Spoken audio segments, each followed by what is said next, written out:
The stages of research design. This is page 61 in the textbook. Any sociological research project takes on a series of clear stages, all of which need to be carefully considered in advance. Deciding what to research is not in itself a value-free exercise. What is examined and the way it is examined may make a statement about the researcher's values, or of the research organisation that has agreed to fund the project. Having decided on an area of subject for research, a typical project would need to decide on research strategy, formulate research problems and hypotheses, decide on how and whether to use sampling techniques and pilot studies, conduct the research, interpret the results, and report the findings. Okay, so there's a very set structure that is going on, and you need to think about the way that you want to actually strategize what it is that you are doing when you are putting your research together. Now, unfortunately, we won't actually carry out a piece of research in the sense of, in the past, you used to do a piece of coursework which was a research piece. Unfortunately, due to the fact that we can now access so many things on the internet, this became an invalid thing to be doing. But you need to just understand where a sociologist is coming from when they are putting their research together. So, deciding on research strategy. The extent to which a topic or issue can be studied will depend on a number of factors, including time available, human and physical resources available, accessibility of data, as well as considerations of what kind of data will need to be generated, whether primary or secondary, and quantitative and qualitative. The theoretical standpoint of the researcher will always be important, particularly their views on the importance of a scientific approach and the role of positivism and phenomenology in sociology. The methods to be used to generate data may be chosen at this stage. Okay, so it does depend what perspective you are coming at when you are putting this together, and what exactly you want to do. Do you just want percentages and data to back up something that you are saying, or do you actually want to go deeper into it and find out what people think about the topic you're looking at? So, formulating research problems and hypotheses. How the area of research is framed as a research project will force the issue of what type of data is required. Studies that are based on hypotheses, statements that demand to be tested, will usually take the researcher in the direction of a search for hard quantitative data, where the emphasis is on proof and reliability, echoing the methods of natural science, with the object of generalizing results across the overall population in consideration. Questions of validity may be secondary. Studies set in the form of problematic statements or more general research aims may lend themselves more to soft data and a greater emphasis on validity. Decisions also need to be made about the relative importance of primary and secondary sources of data, taking into account the relative merits and demerits of each. And this is really important, that the hypothesis or the research problem has to actually be something where you haven't already made a decision about it. You may have an idea of what it is that you want to prove, depending on who's supporting you and who's paying for you to do the research, but you have to make sure that there actually is something there that you need to research.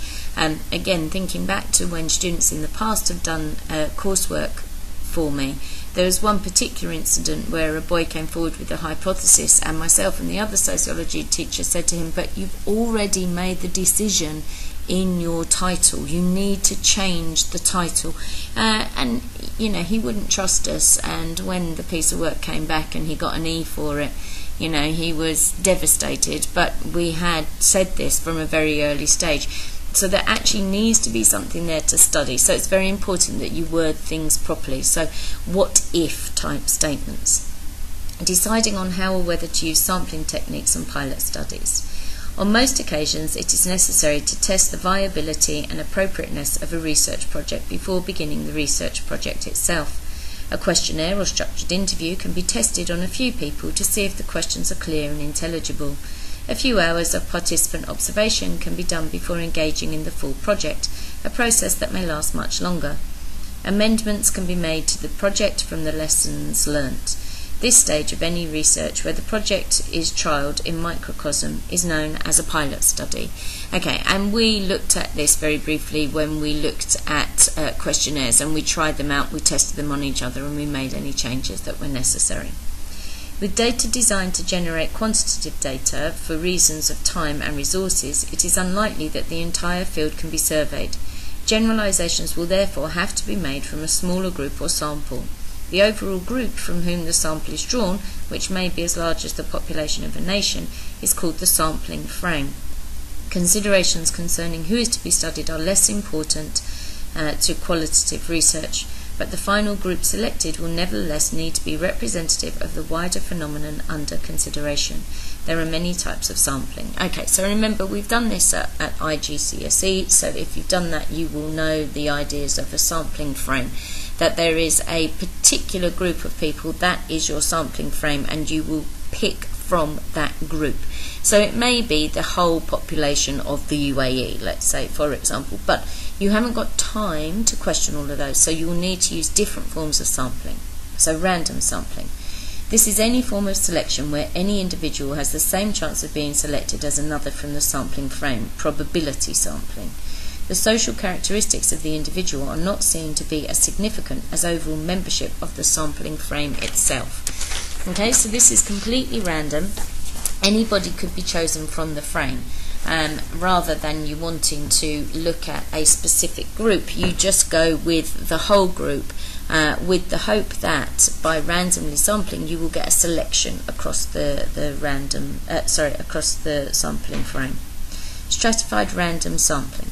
A stratified random sample would endeavour to represent as exactly as possible one or many of the social characteristics of members of the sampling frame.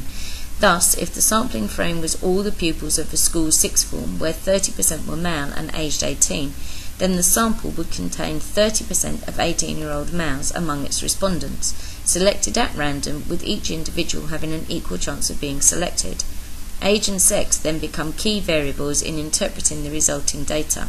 Other factors that may also be included in stratified sampling include ethnicity and social class. A random stratified sample is therefore as exact a cross-section of the particular features of a group or community as possible. Okay, so with random sampling it could be anybody.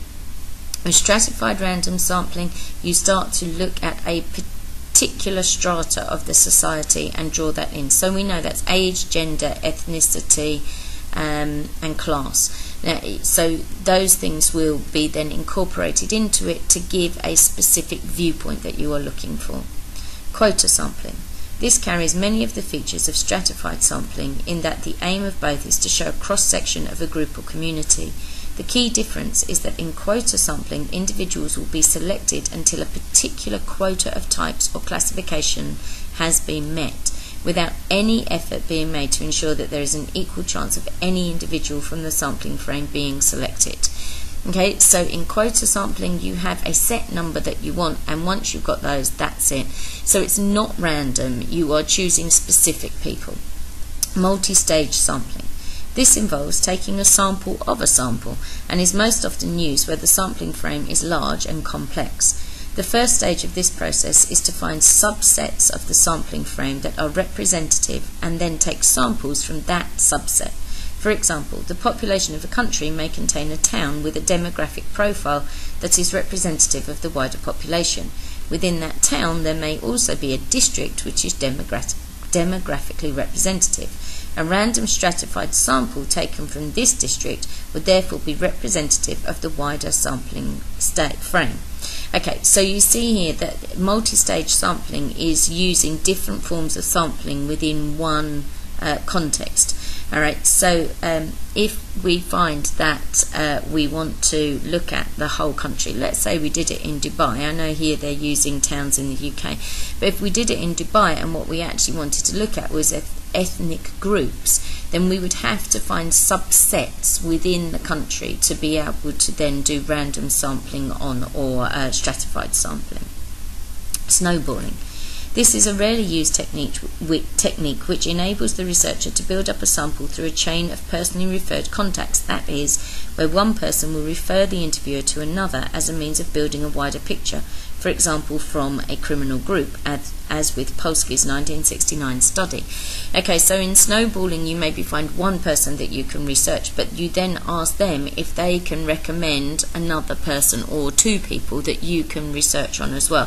So they will then tell you the names of two people, you research with them, then they tell you the names of one or two more people, and it snowballs so that you get more and more people in this group. Often it's used with criminal groups, but it could actually be specialist things that you want to find out about. So in particular, if you're looking at leisure time and the use of leisure time, it may be that you want particular people who have a specific hobby or a skill. I don't know, maybe you want to pick people who enjoy cross-stitch. Now, if you're looking for surfers, you can just go down to the beach and you can find them, but cross-stitchers will sit at home, so you can't necessarily find them. But if you find one, then you may find that they've discussed it with a friend, or they belong to a small group, or whatever, so it will snowball on. Conducting the research.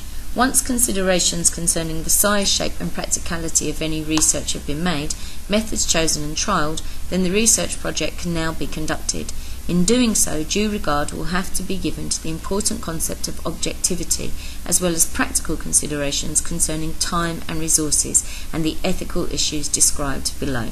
Okay, so we know all the issues that there are in conducting research.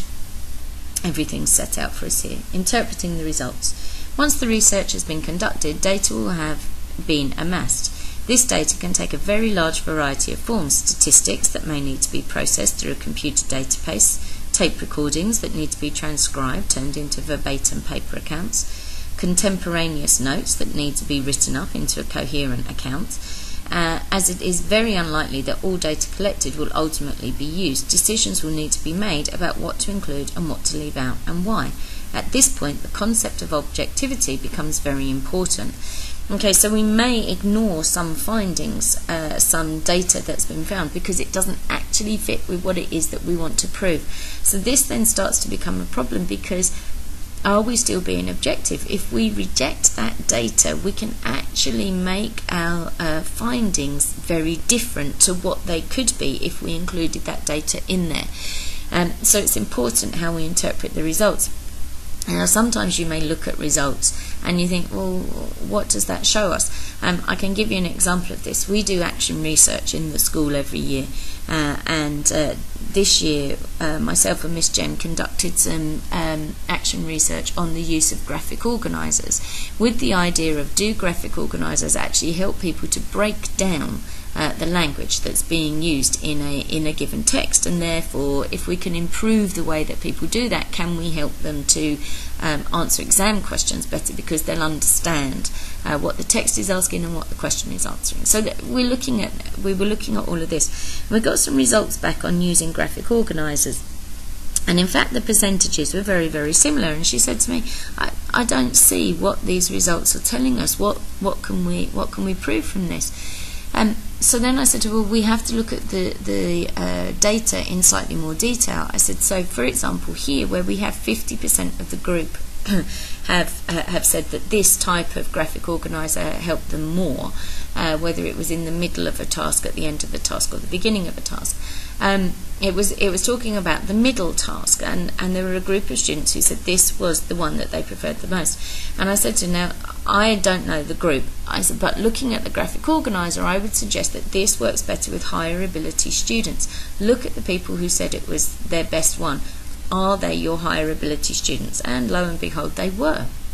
And the lower ability students preferred the final piece of work, which was a much more visual piece of work, and they found it easier to portray what they wanted to say visually rather than in written words. So sometimes you have to go back through the data and actually look at where it came from as well, to be able to get a full interpretation of what you're doing. Reporting the findings. Research projects need to be as full an account of the project as possible, comprehensively detailing all the stages listed above. In doing so, consideration needs to be given to existing and comparable research in that field. Okay, so it is important to compare what you've done to what's been found previously. Are you finding something new? Are you just supporting what's been said before? And really we want to be moving forwards as opposed to just saying, oh yeah, that research was right, that was done 20 years ago. What was the point of your research if that's the case? The researchers also need to evaluate the project in two ways. First, to consider how successful it has been in achieving its stated outcomes, and second, to consider what the researchers revealed in relation to its initial aims and hypotheses. So, has it matched with what you were thinking about to start off with, or has it thrown up something else that you hadn't even thought about when you first put that hypothesis together? Finally, there should be a discussion of how these findings may contribute to existing theory and research. Okay, so as I just said, what you want to do is actually move forward. You don't just want to say, yes, we're supporting what's happened already. You want to say, this is the way that society is moving now, and we have found that there is a change in the way that things are happening.